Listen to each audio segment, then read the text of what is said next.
What are the four ways to deal with land cases? That is what we're going to be talking about today. My name is Ramana Reddy and I am a lawyer from Hyderabad. What is increasingly happening is a lot of people are not aware of their rights. There's a sharp increase in land prices. There's a sharp shooting up of land litigations of people coming and trying to arm twist other people for settlements and so on.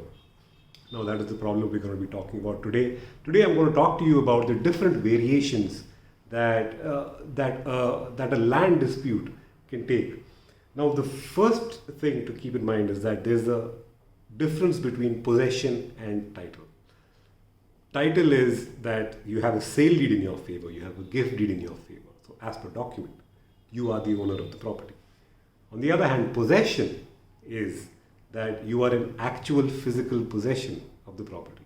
So so you are actually living there or you have control over the property and it is in your custody, it is in your control. And that is possession. So there are two different things. Now we're going to be doing a bunch of permutations and combinations, right? So let's say that there is suppose there is a gift deed that your mother has done in favor of, say, 2 kids. Now the gift deed is in the name of 2 kids. Now the one kid has relinquished the property in favor of the other kid. Now the other kid is still in possession of the property.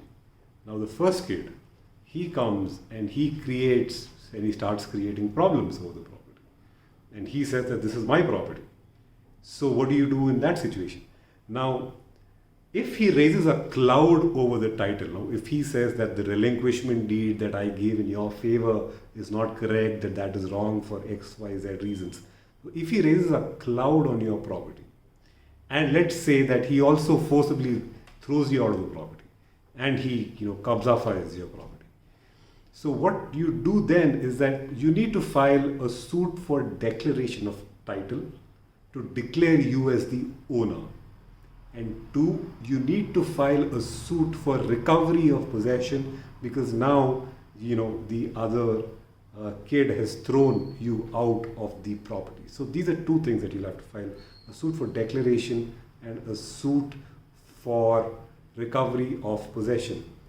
Now, does that mean that if anybody can raise a cloud over my title, I mean, there's some guy walking down the street, he comes and says, this is my property, do I have to rush to court and file a suit for declaration? Of course not. I mean, the guy who is actually saying that this is my property, he needs to show some apparent defect in your title, or he has to show some prima facie right in the property for you to go to rush to court and file a suit for declaration. That is as far as title is concerned. Now there are different permutations and combinations. Let's take a case where there is no dispute over title, right? Now let's say that it's the same situation. The other kid comes and he raises a question over title. He tries to throw you out, but you resist. Now in that case, what do you do? In that case, you already have possession, so you would not be filing a case for recovery of possession because you already have it. You're already in possession. You've successfully resisted the other guy from throwing you out. In that case, you will file a suit only for declaration of title to say, or you will go to court and you will say, please declare me as the owner of the property because here is the other kid who is raising a cloud over my property, and there is some prima facie case to be made out by him because the mother gifted the property to him too, and he's somehow disputing the relinquishment deed that he made in my favor. So in that particular case, you are in possession, he is disputing title.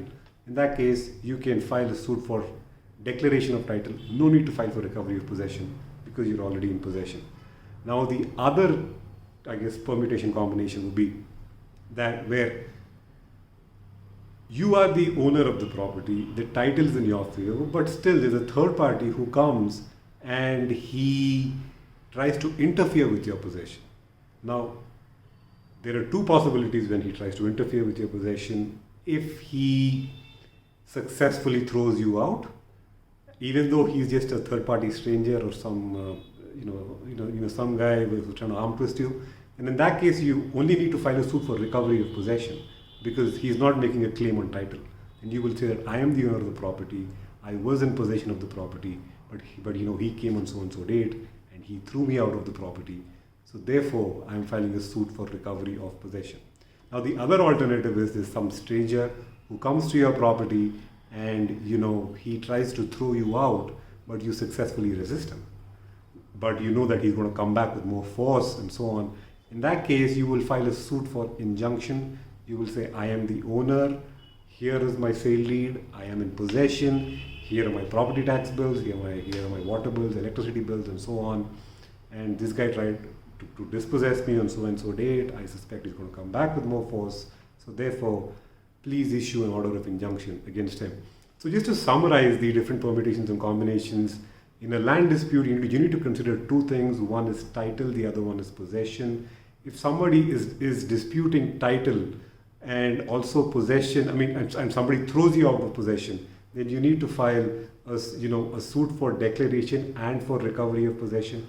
If somebody only tries to interfere with your possession, but you successfully resist him, but he's disputing title, then you need not file a suit for recovery of possession because you're already in possession. You only need to file a suit for declaration of title. If you're the owner and the possessor and somebody is just trying to interfere with your property, then you file a suit for injunction. I hope that was helpful. Thank you for watching. If you enjoy these videos, please consider hitting the like button and subscribing to my channel. Thank you.